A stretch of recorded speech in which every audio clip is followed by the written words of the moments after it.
Hi guys, welcome to our channel and today we will review the art and production of Dune Part 1. And here we have Potter and C to discuss with us. Potter and C and me are going to give the information about the art and production of Dune and the review of it. Let's get started, but first, for those who don't know what is Dune.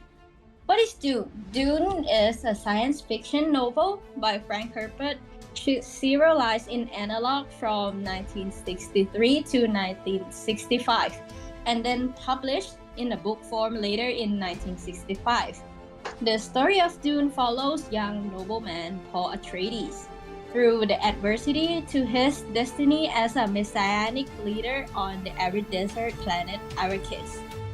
With its rich background and epic story arising from the ecology, religion, and politics of its setting, Dune is regarded as one of the greatest science fiction novels and is one of the most popular, having sold almost 20 million copies and been translated into more than 20 languages. The cinematic adaptation of Dune faced hurdle from Jodorowsky's failed attempt to lynch criticized version.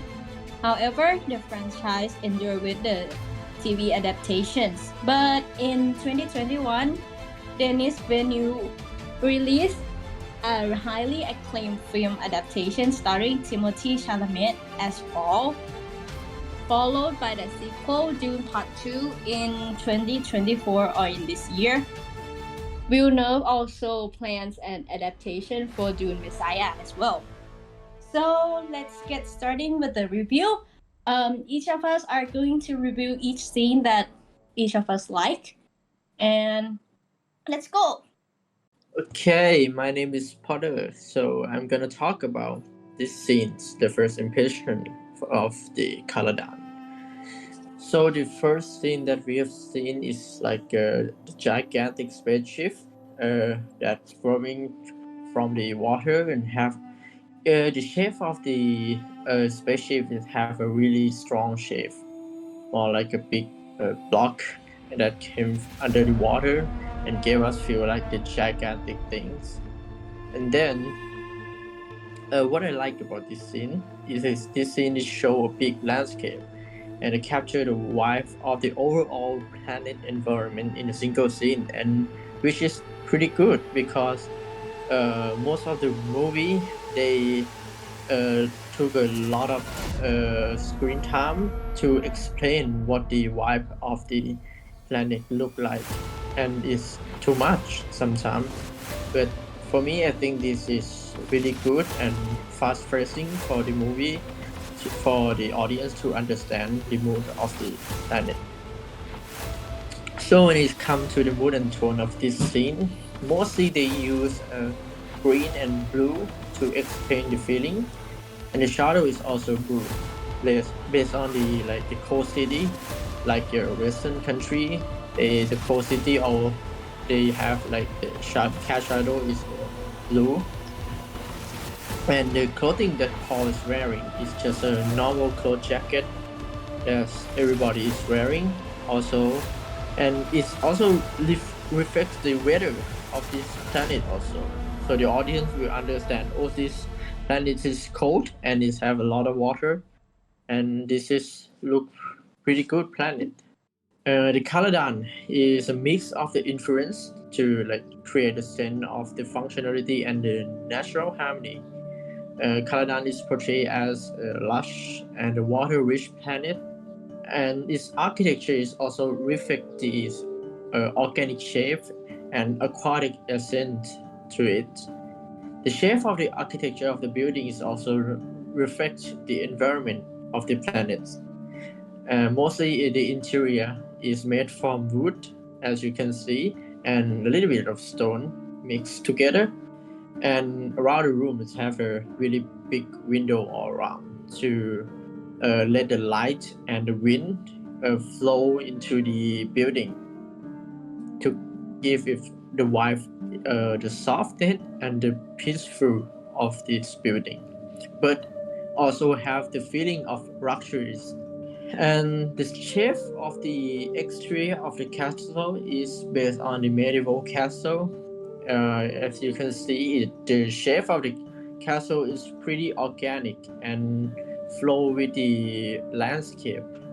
I think the overall feeling of this scene of the Caladan is feeling of the abundance of the natural resources contrasting from the Arrakis, the next planet that we will arrive. My first impression of Arrakis was similar to when I watched the Arrival movie. It made me feel like I'm observing an alien species in real life, and I think the Freeman have the same feeling too. The size of this spaceship is also really impressive. It is really big, but it makes me feel like it is from ancient time. What I like about this scene, the scene captured the environment and vibe of the Arrakis perfectly. It looked dry, and the sand is flowing everywhere. It really showed that this planet environment is really cruel for life. What I like about this scene is the difference in culture between the Freeman and the people that come from Caladan. The way they dress, like the desert nomad, and the royalty from another planet. I was very impressed by the beauty of it and how it conveyed the emotion of each character very well. It is immersive and raised the standard of my expectation for a sci-fi movie to the next level. For the art in this scene, the exterior of Arrakis is inspired from brutalism, a style of architecture that lasted from the 1950s to the 1970s, characterized by simple, block-like, hugging concrete structure, which demonstrate the characteristic of architecture in Arrakis, both interior and exterior, because it needs to be resistant and durable in the worst environment of Arrakis that have a strong wind and a dry desert. For the interior, my first impression was the interior of Arakin is not that it's not the sci-fi that I'm familiar with because it has no colorful neon lights or any metal cut across structure like other sci-fi movies. It feels more like an ancient but brutalistic bunker with a little vibe of futuristic, plus a pyramid sandstone wall with Islamic decoration, which is a very interesting concept. And what I like about this scene is that I think it's a very detailed and a deep research concept for an interior, according to the surrounding environment in planet Arrakis, because the city needs to be able to resist strong sandstorm and extreme environments. So the interior have to have a bunker functionality to its components. It also has an Islamic culture inspired in the decoration, such as the mural of the sandworm on the wall, sandstone, and the carpet that is from Budapest. There is also a wall cuneiform writing surrounded with advanced technology equipment in Dr. Khan's lab as well. And what I think about these scenes is that the interior really nailed the concept of ancient but futuristic in all aspects of art in Dune, like the spaceship, castle, city, or even clothing. You may not have noticed it at first, but if you look closely, all the details are very intricate and well executed along with the theme. The concept artist gives the importance of extreme weather condition in its designs, with thick walls, little amount of windows, and huge spaces. And the art in the scenes that the sandworm mural and all murals in Arakin are inspired by Islamic arts as it uses geometry shapes and as the main component of the murals and display no human figure in it. Some murals might have some inspiration from golden low relief carving in East Asian culture. Okay, so for the Dune soundtracks, why Dune soundtrack is stand out from the others movie soundtracks? The first thing is the innovative fusion. Hans Zimmer is fully blended traditional orchestra element with the futuristic sound. The fusion created a unique sonic landscape that mirror the mystical, and the Dune universe is pretty fit with this kind of music. And two is the cultural influence. Zimmer using a lot of the Middle Eastern music into the soundtrack is just like a big inspiration from him, adding a depth and authenticity to the film, a portrayal the desert planet of the Arrakis. And the cultural influence give the music a really rich and immersive quality that really stand out from the other movie. And the next is the emotional depth. The Zimmer using a really big scale of Dune to inspire him to create the immersive sound of the emotion.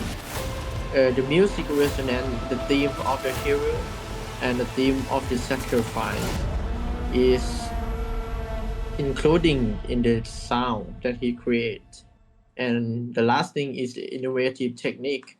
Zimmer is an innovative recording technique and using a really weird instrument to create a sound that just like came from the other world that we didn't hear it before, but when we combine together with the traditional music, it sounds really weird but good, and it fits really well with Dune.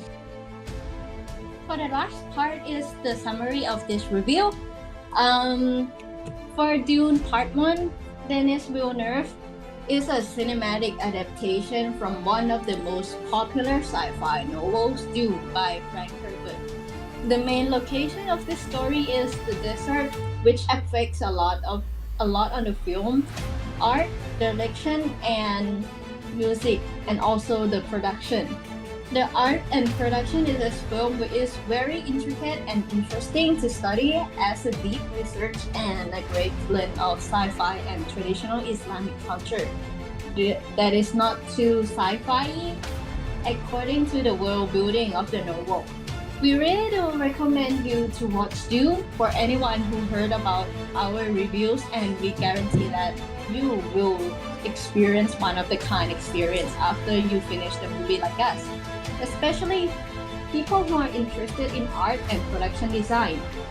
And now, Dune has already released the latest part, Dune Part 2, and it was fantastic with more action and drama scene. Some theaters still have it. We recommend you to watch it in the cinema. And that's all for our art and production review of Dune Part 1. Hope you guys enjoy this video and see you again. Bye!